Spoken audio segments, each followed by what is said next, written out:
저는 기독교인을 경멸했습니다. 생화학자 사이가트. 어떤 사람들의 인생길은 성격에 따라 결정되는 것 같다. 어쨌든 공산주의 교수 사이가트가 훗날 기독교인이자 과학자가 된 것은 타고난 것이 아니었다. 주변 사람들이 유모차를 탈 때부터 교회에 다녔다고 말할 때면 사이가트는 미소를 지을 수밖에 없다. 그는 반대편 출신이다. 그는 빨간 기저귀를 찬 아기였으며 그의 전 가족은 스탈린주의자였다. 현재 감리교회에 출석하며 사람들을 신앙으로 초대하는 미국 출신의 인정받는 생화학자인 교수이자 박사 시모어 사이가트는 이런 배경에 상응하는 오랜 이전 역사를 지니고 있다. 혁명의 아이. 사이가트는 자신의 어린 시절을 요약하면서 혁명에 헌신한 아이가 있었다면 바로 저였습니다. 라고 말했다. 그의 증조 할아버지는 러시아 10월 혁명에 참전했고 할아버지는 미국 보스턴에서 실내 장식공 노동조합을 설립했고 조부모는 모두 공산주의자였으며 그의 부모도 확고한 스탈린주의자로 공산당원이 되었다. 그들은 전쟁 이후 시기에 당원이 되는 것을 포기했지만 신념은 포기하지 않았다. 가트는 1950년대와 60년대 뉴욕의 공산주의와 무신론이 지배적인 가정에서 보낸 자신의 어린 시절을 아무리 좋게 말해도 어려웠다고 묘사한다. 태어날 때부터 유대인이었던 그는 하나님의 집에 발을 들여놓은 적이 없다. 그의 아버지는 그에게 질문하고 탐구하는 법을 가르쳤을 뿐만 아니라 눈에 보이는 세계가 전부라는 확신도 심어줬다. 무신론자는 길거리에서 들을 수 있는 단어가 아니었지만 제가 바로 그런 사람이었습니다. 라고 가트는 회상하며 강조한다. 또한 그가 속한 아일랜드 가톨릭 환경에서도 그는 같은 생각을 하는 사람들을 찾았고 노동자 노래를 따라 부르고 시민의 권리에 대해 토론하고 쿠바를 위한 일에 참여했다. 1973년 상황은 더욱 급진적이고 폭력적으로 변했고 가트는 거리를 두었다. 친구 조가 경찰을 피해 도망하기 위한 돈이 필요했을 때 가트는 그를 도왔지만 정작 자신은 폭력과 마약을 멀리했다. 그는 오랫동안 조의 소식을 듣지 못했다. 과학의 부작용. 가트는 생화학을 공부했다. 그는 다양한 대학에서 연구하고 가르쳤으며 수백 편의 전문 에세이와 기사와 책을 썼다. 그가 있는 과학적 환경의 그 어떤 것도 그를 직접 신앙으로 초대하지는 않았지만 그의 탐구적 질문과 과학적 사고는 그로 하여금 합리주의적 유물론 또한 신앙의 한 유형임을 폭로하게 했다.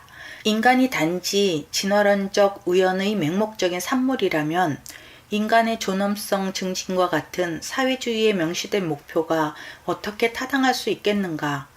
그리고 만약 기독교가 정말로 그토록 끔찍한 역사적 악이었다면 왜 그렇게 많은 기독교인들이 시민권 운동에 참여했던 것일까? 영성이라는 것에 대한 그의 호기심이 커졌다. 수년에 걸쳐 가트는 엄격한 무신론자에서 불가지론자로 마침내 희망에 찬 유신론자로 발전했다. 처음에 그는 하나님은 동화이고 그가 읽은 적이 없는 성경은 조작된 작품이라고 확신했다. 그러나 과학의 주요 공개 질문들은 가트의 의심을 불러일으켰다. 마치 영리하면서 동시에 독실한 기독교인을 알아갈 때와 마찬가지로 말이다. 가트는 교회 예배에 참석하였고 예배가 도움이 되며 훌륭하다는 것을 알았다. 그는 복음서를 읽었고 그 내용이 영감을 주며 분명히 참되다는 것을 알았다. 동시에 그는 자신이 신자가 되는 것에 대해 고민했다. 문지방을 넘다. 수년이 지났고 가트는 관망하는 태도를 유지했다. 그런데 차를 타고 가는 도중 변화가 일어났다.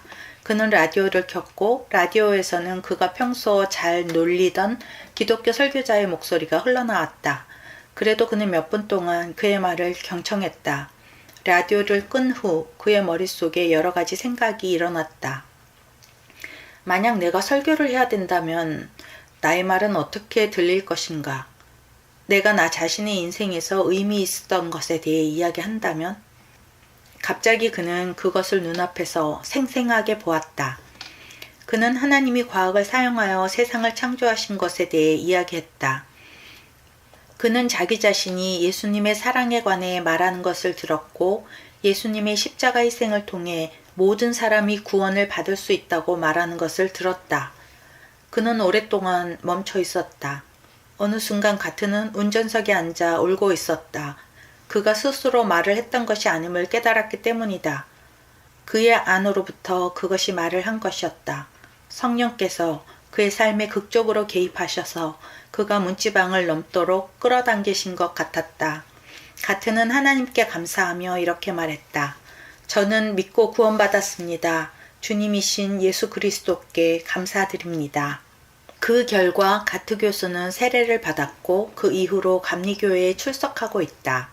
은퇴 이후 그는 자신을 온라인 전도자로 묘사하며 신앙과 사상의 상호작용에 관한 책을 쓰고 기독교 과학자들의 네트워크인 미국 과학협회에 속한 잡지 하나님과 자연을 발행하고 있다.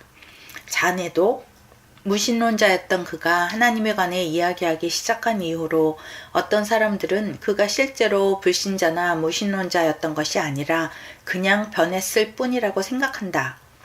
이제 그 자신도 이렇게 생각한다. 우리 부모님은 냉소적인 거짓말쟁이들이 퍼뜨린 실패한 생각을 따랐다 할지라도 나쁜 사람은 아니었습니다. 부모님은 인류를 위해 더 나은 세상을 위해 좋은 일을 하고 있다고 생각하셨습니다. 부모님은 우리에게 부모님이 실제로 알지도 못하는 신앙을 경멸하도록 세뇌시키셨지요. 그렇지 않았다면 부모님은 마틴 루터 킹 목사와 같은 그들의 영웅 중 일부가 왜 모든 사람, 심지어 그들의 명백한 적까지 사랑한다는 진정으로 급진적인 생각을 가지고 있는지 이해하기 시작하셨을 것입니다. 가트의 오랜 친구 존은 중독으로 인해 수년 동안 생명까지 위협받는 어려움을 겪었다. 그러던 중 그는 자신을 도와준 한 여성을 만나 결혼했고 정착하여 안정된 직업을 찾았다. 오랜 친구와 헤어진 지 45년 만에 존은 페이스북에서 가트를 발견하고 호기심으로 이 유명한 과학자에게 연락을 취했고 즉시 이렇게 말했다. 싸이, 믿을 수 없겠지만 나는 그리스도인일세. 어쩌면 그는 냉소적인 답변을 기대했을지도 모르지만 가트가 할 수 있었던 말은 단지 자네도 믿을 수 없을걸? 나도 그렇다네 였다. 가트는 이때를 회상하면서 이렇게 말한다. 제 생각에 예수님은 두 오랜 친구가 나눈 소셜미디어 대화를 보시고 분명 미소를 지으셨을 것입니다. 들어주셔서 감사합니다.